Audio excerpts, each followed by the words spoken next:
Unpopular opinion, I think supercars are shit. There it is, I've said it. Done, it's out of the way. I love fast cars, of course. I just don't want to pay $1 million to go that fast in a car that really can't do anything else except for driving fast.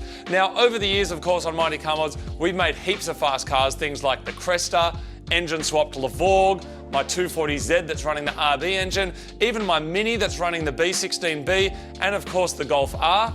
I think there's nothing better than a car that doesn't look like it's meant to go that fast, but can absolutely smoke some supercars. So that is what we're doing on this episode of Mighty Car Mods. We're going to smoke some supercars with a hatchback.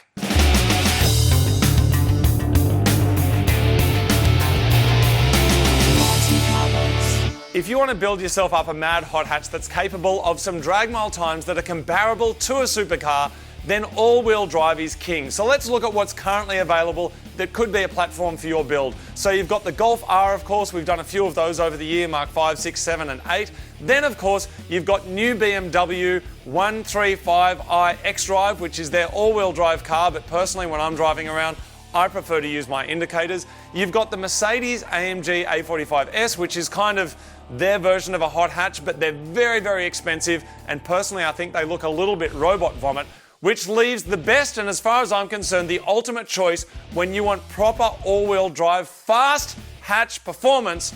No surprises here. I'm taking a second bite of the cherry. It's the Audi RS3. What is an RS3?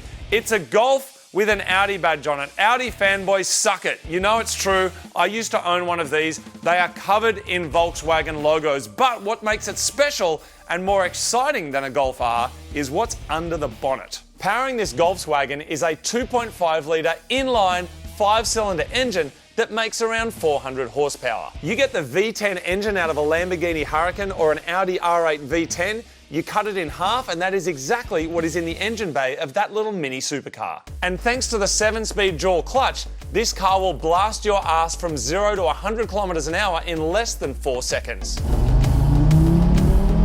Oh, yeah, it's fast. Whoa. So if you're in the market for a mad Audi RS3, which one should you buy and why? The 4th generation RS3 has just come out in Australia, and currently they're asking between $125,000 and $150,000 for them on the internet. Now, on the other end of the spectrum, you've got a 2016 pre-facelift model, and you can get them for around $45,000, but they have been thrashed from within an inch of their buttholes. They are completely thrashed, and you know they've just been driven so hard over the last almost 10 years. In the middle, you got the 2018 models. They've been facelifted, and after that, we had a little black hole for about a year in 2019 as Audi scrambled to try and sort out all of their emission stuff, and then brought the car back in 2020 with a GPF in it, which just means they didn't sound very good. The performance is similar, but they don't sound good at all. So I think the sweet spot is a 2017, 2018 model. They're going to cost between $70,000 and $80,000. And now that the new models come out and it's so expensive, I think it's actually driving up the costs of this previous generation. Now, I used to actually own one of these cars and absolutely loved it. And I called the owner, the guy that bought it, and I was like, hey man, are you finished with the car? Can I buy it back? And he's like, it's my car and I love it. And I was like, man, it's awesome. I sold it to buy a Volkswagen Up. That's a true story. But I wanted to make this video, so I managed to get my hands on this one so I can show you guys some of the simple mods that you can do to make it go freaking fast. The quickest recipe for a really fast RS3 is a catless downpipe, an E85 tune, strip the interior and just send it to the drag strip and smoke as many fools as you can. But not everybody wants to go down that route. The owner of this car wants us to hand it back to him, looking and sounding similar to what it looks like now, but being much faster, and that is the sleeper aesthetic that a lot of people like. So today, we're going to be talking about wheels, tyres, suspension, exhaust, intercoolers, intakes, and tunes. Plus, we're going to be hearing from some experts who've got some information specifically about the RS3 and how to make your car mad and fast. So let's dive into it. With just a couple of hours of work, we're going to be making the ultimate OEM Plus RS3 sleeper, which will be super clean, stock looking, and fully daily drivable. We'll be installing all of the supporting mods that you need for maximum reliable power from this platform to make the most out of any flash tunes.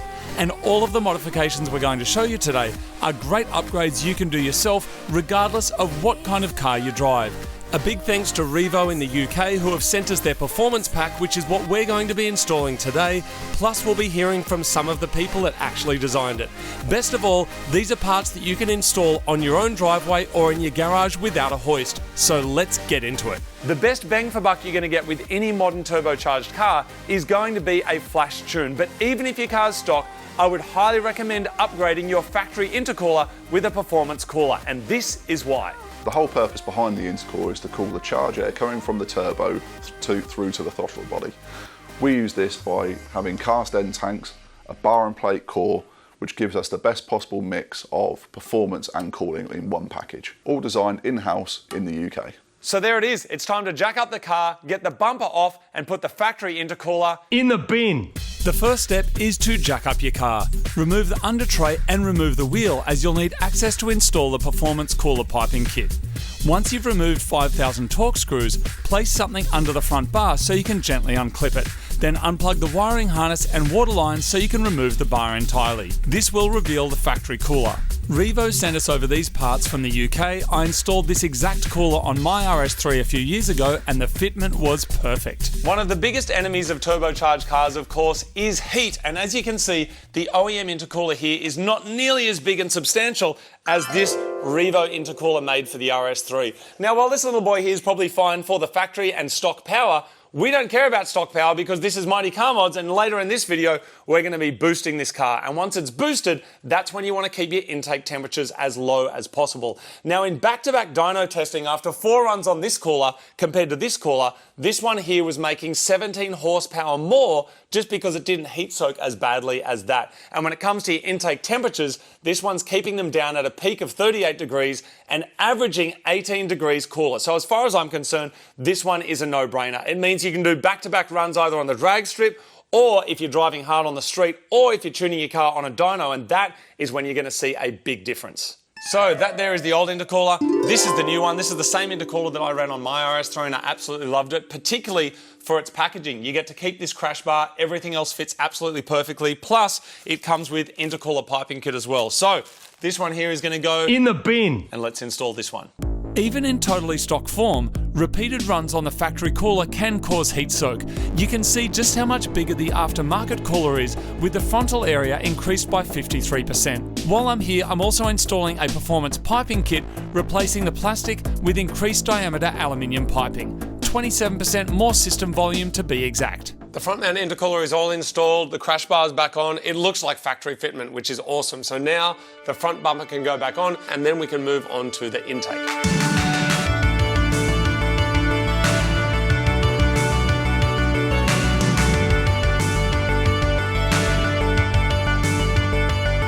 The front mount intercooler is now on, the car is all back together. It's super black, super stealthy. You'd never even know it's there, which is exactly the kind of mods that I like. Absolutely bellissimo. So now we're moving on to some intake components. Now, an intake doesn't absolutely guarantee you power, but it will potentially give you a power increase if there's a restriction in the OEM system. There also may be packaging concerns and that's why you put it in, or also they just sound really good as well. But where you do see some massive gains is with a turbo inlet pipe, and this is why. The 2.5 TFSI engine is an incredible tunable engine. However, one of the restrictions we found on tuning was the stock turbo inlet pipe. With this in mind, we've designed our own REVO turbo inlet pipe. This is Zerkotech coated with a true 4-inch internal diameter. It fits left-hand drive and right-hand drive vehicles. With a 20% increase in airflow from the REVO inlet pipe, we see a 23.5 wheel horsepower gain and 38 Newton meters at peak. So everything that I just put together when finishing the intercooler job now has to come off again so that we can access the turbo inlet pipe. Why? I just forgot. The first thing you need to do is remove the factory intake and airbox to access the OEM turbo inlet pipe, which is adequate for factory power, but once we start winding in some boost, it will become a restriction. This is a reasonably tricky part to get to, and the job may result in you squatting in your engine bay, giving your car a good old automotive teabagging. The interesting thing about the modification that I need to do next is that the PCV hose here is actually held on with a security bolt. There's no way of grabbing onto it. So actually got to use a rotary tool, so I'll use my RYOBI rotary tool here to actually cut a slot in it and then use a screwdriver to take it out. But what are these little security bolts and why are they used? So these type of bolts are known as shear bolts. They are normally with a hex head on them that are tapered down, so when you tighten them up to a certain torque, it snaps off, preventing people from being able to undo them again. These are commonly used in security locks like ignition barrels to prevent people from tampering with them. And in this case, being emissions, they don't want you to tamper with it either. Yeah, good idea. Let's leave it stock. Using a rotary tool, you'll need to carefully cut a slot into the security bolt so that you can undo it with a flathead screwdriver.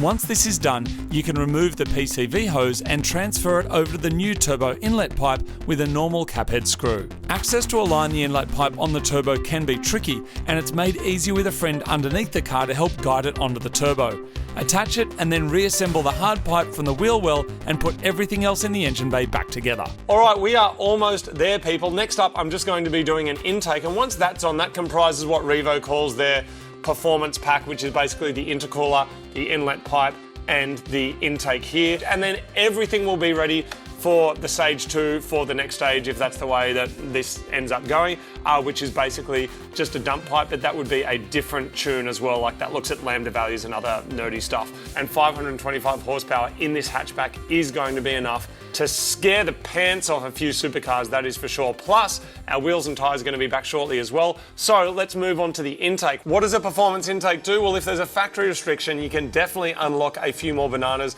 There's a couple of options also, depending on the sound you want and the legalities in your country. You can get an open cone style, or what I'm using here as part of the performance pack is this carbon fibre system that will close up over the top of here. There's a performance drop-in filter, but how much performance can you really get? Your potential for horsepower gains is totally variable. It depends completely on your air intake system from factory. Your aftermarket system has the potential to go way further than the factory system ever will. Because of that exponential amount of air, you're able to keep getting into the motor. And the induction sound will be awesome. All right, let's install it.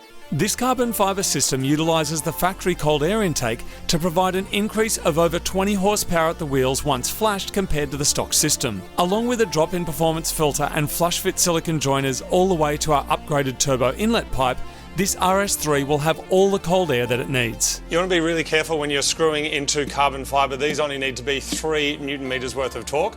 So probably doing them by hand is a good idea, but if you do want to do it quickly with a tool, then you can use a RYOBI drill like this, and it actually has a collar here where you can choose how much resistance goes before the clutch kicks in. So if I wind this all the way up, it'll just go through my hands like that. But if I wind it down to like around 2, then when you grab, it'll clutch, and that means it won't go through. So I've set this at 1.5, and what that means is, as I go in now, you will see that when it gets to the right depth, the drill will stop spinning automatically. Watch this.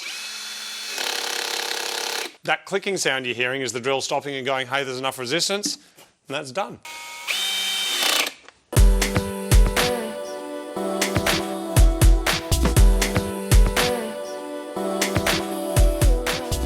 All right, everybody, with the engine cover back on, that is everything that we need to do in terms of mods underneath the bonnet, or underneath the hood, as our friends in America call it.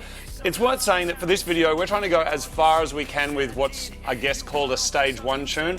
Stage 1 is also a completely stock car with just a flash tune, whereas we've done the intake, the turbo inlet pipe, the air filter, the front mount intercooler as well. And the other problem with like saying things are stage this and stage that, it doesn't actually denote any other mods to the car in terms of suspension, brakes, wheels and tyres and things like that. Looks like an owner of this car has done a brake upgrade already. But the next thing for us, of course, is to do the flash tune. But before we do that, our wheels and tyres have arrived. So we're going to throw those on. Then we'll do our flash tune, and then we're ready for a drive. This is probably a good opportunity to remind you that if you're modifying your car, you want to make sure that you are covered. Mighty Car Mods cars are insured with Shannons Insurance. You can contact Shannons to update your policy or get a new quote from the Shannons website. For a company that holds design in such high esteem, I have no idea how Audi manages to keep getting the design of their wheels wrong. That there is absolutely hideous, and even that's not as bad as the pre-facelift RS3, which was that two-tone wheel that was absolutely disgusting. Now, if you want to do the right thing and just throw your factory wheels in the bin or in the recycle bin and replace them, you're going to want something that's a 19 by 8 with a 57.1mm centre bore and they are staggered from the factory as an option if you get the performance. So that's 255 on the front and 235 on the back. There's a bit of a trend these days to actually run your car with smaller wheels so you can get a little bit more sidewall, and I understand completely why. With my Mark 8 Golf R, it's got 19-inch wheels on it, and recently I went through a pothole, it damaged the sidewall, and because the cars don't have spares or space savers and the goo can't actually fix the sidewall, it means I was completely stranded. So a lot of people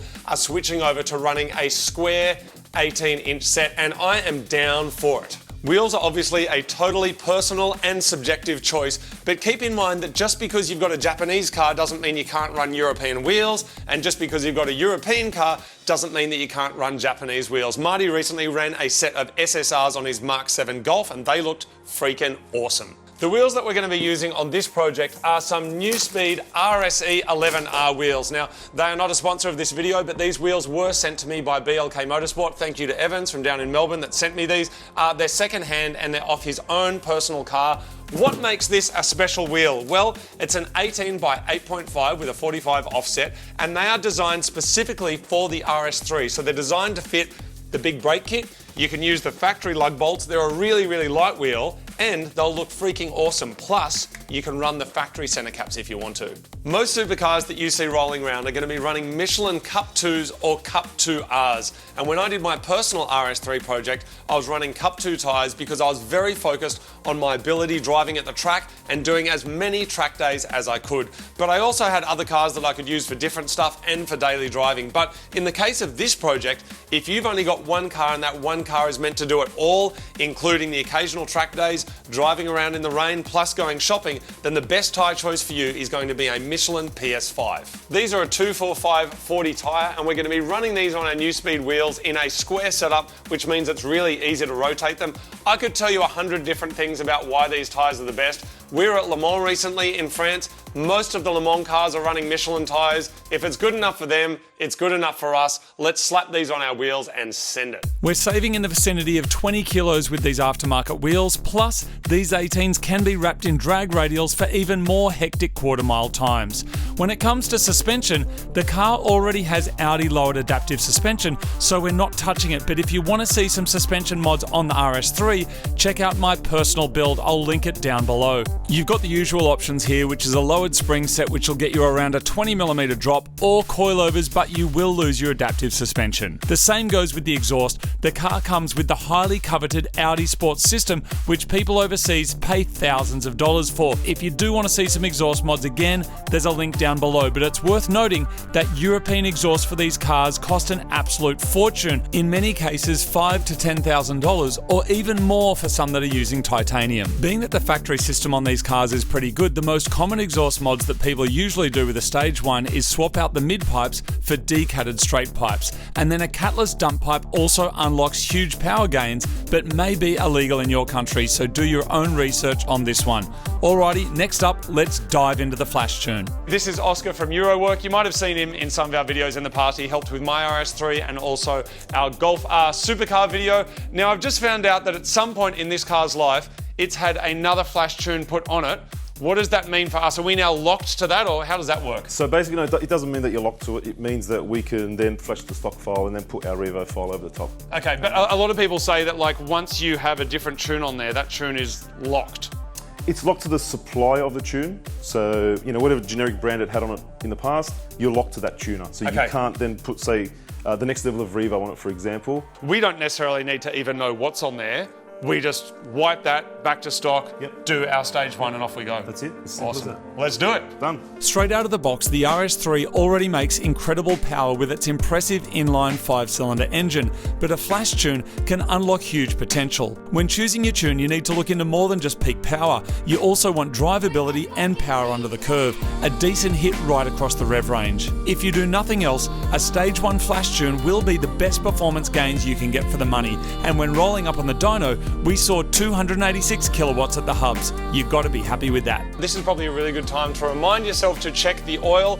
The RS3 runs Castrol there, so we run Castrol Edge in this, so that's a Castrol Edge long life like this. Make sure it'll have the VW Audi stuff on it, the stipulations over here. That is the oil that we use in pretty much all of our cars, and they are a sponsor of our show. All right, it's time for a drive.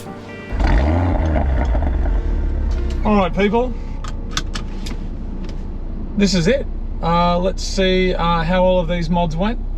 So we'll just go over to our driving modes over here. Holy moly! Whoa! Whoa! It's just incredible. It's absolutely... I'm really interested in trying some Mercedes stuff at some point.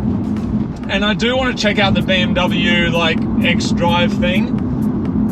But I can see why so many people love these cars, because that gearbox, the way it changes gears is just magical. And that's why there's people out there with stage 1 tunes that are getting low 11s, high 10-second quarter miles. You add a dump pipe, you're low to mid 10-second quarter miles with just this bolt-on stuff and a tune. It is absolutely incredible. And when you need to wind on the power, it just comes on so strong.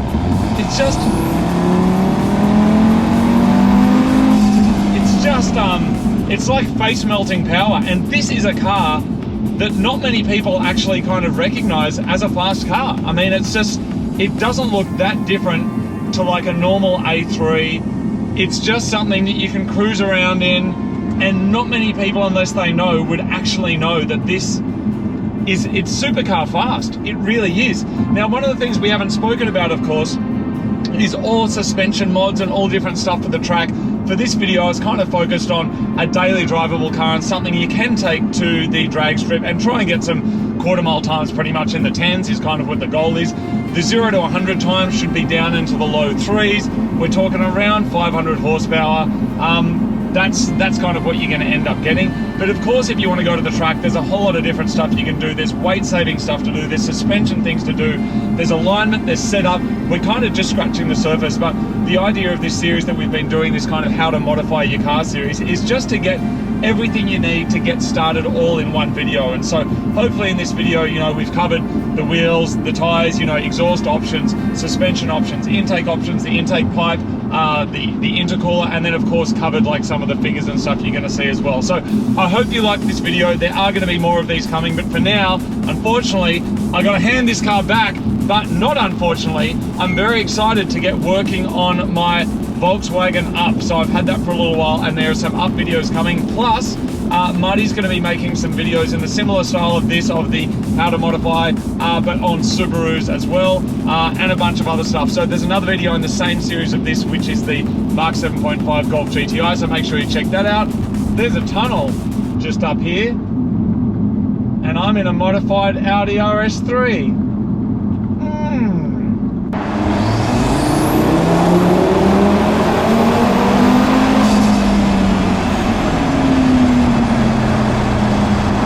It's so fast. It's so fast.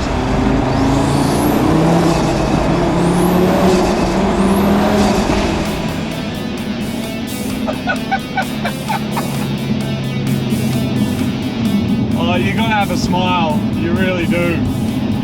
If your car doesn't make you smile, it's either too fast or too slow.